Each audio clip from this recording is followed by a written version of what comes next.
first, we start in Atlanta, where a suspect is dead after a shooting near Emory University. We're told one police officer was also injured in the incident. We're also hearing the moments shots rang out. Take a listen.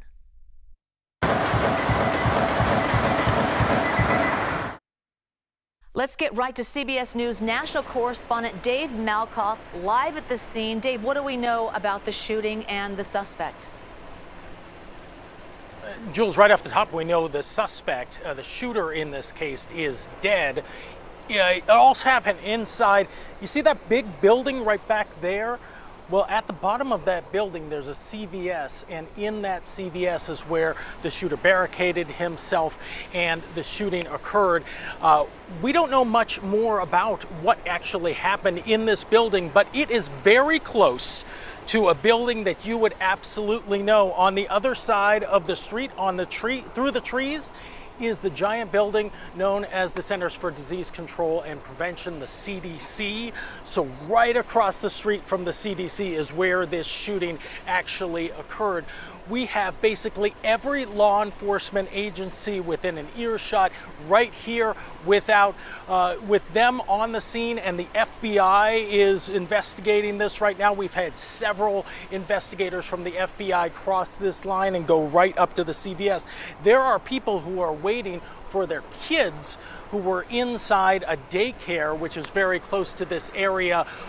Now, the entire campus of Emory University was put on lockdown for a while. They put out an alert that said, run, hide, fight.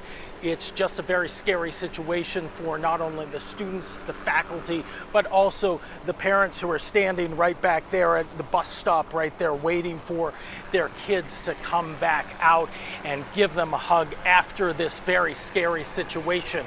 It's still going on right now. If you look throughout the street, you can see so many vehicles. We have first responders, we have the Brookhaven Police Department, Atlanta Police, all of them around here. People from Grady Memorial Hospital, Emory Memorial Hospital is right here. So at this point, what we know is this shooting happened very close to the CDC, right across the street. I'm looking at the building right now. You see that building all the time when we talk about vaccine stories and other stories, including infectious diseases. When you see that building, that is the building that's right across the street from this CVS. So it's still a very active situation. The mayor and the police chief are on standby not too far away from here, just about a mile down the street, and they will give us a full report on what has actually happened today in the last 3 or 4 hours since this occurred here on the campus of Emory. But right now we have all of this police presence, and as I look over my shoulder, we do see some activity back there, but we're not actually sure what's going on. This is one of those situations where so much is happening right all at once, Jules, that you are kind of getting all sorts of information from different sources, but we are confirming that through our CBS News Confirm team and making sure that what we report is absolutely correct. And what we know right now is that the situation is ongoing and lots of streets are locked down here. The kids have not come back out from this daycare center. I see the parents raising their phones to take a picture of something. So hopefully in the next few minutes, we'll have a reunion with the kids and their parents. A very scary situation for them, Jules. Absolutely. And Dave, as we have you there, we're awaiting a news conference, which will take live here on CBS News 24/7. But I can't help but imagine if a parent or someone in that area got an email or an alert that says run, hide, fight. Was that the directive they got in this breaking news situation? So that's the snap decision that the social media of Emory University sends out. Whenever they have a situation like this, they send out a message that says, hey, we have an active shooter situation.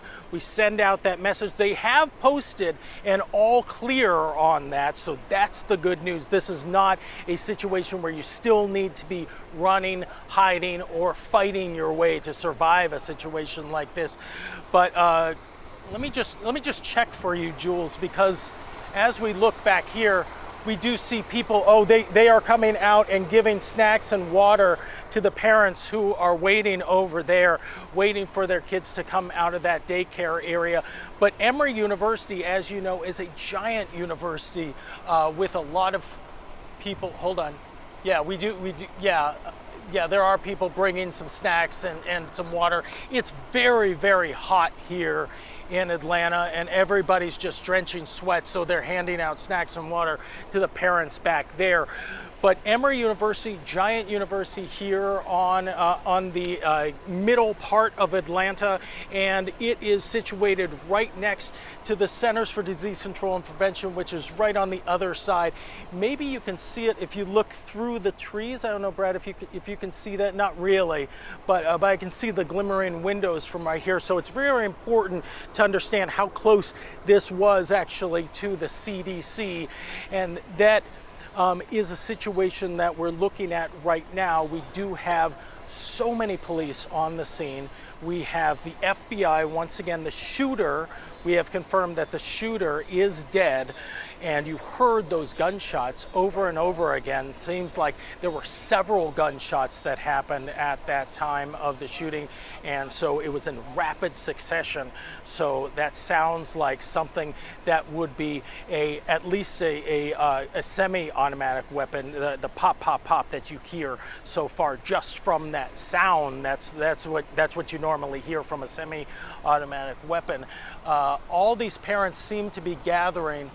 It would be really nice if we could get the parents and the kids all together at once, because that's what the parents really want. It's a very scary situation for parents if you are given that notice to run, hide, fight, and your kids are very close to the situation. Absolutely. Dave Malkoff, thank you so much. We're going to check back with you in a few minutes, and we're awaiting that news conference, so we'll circle back and appreciate your report there.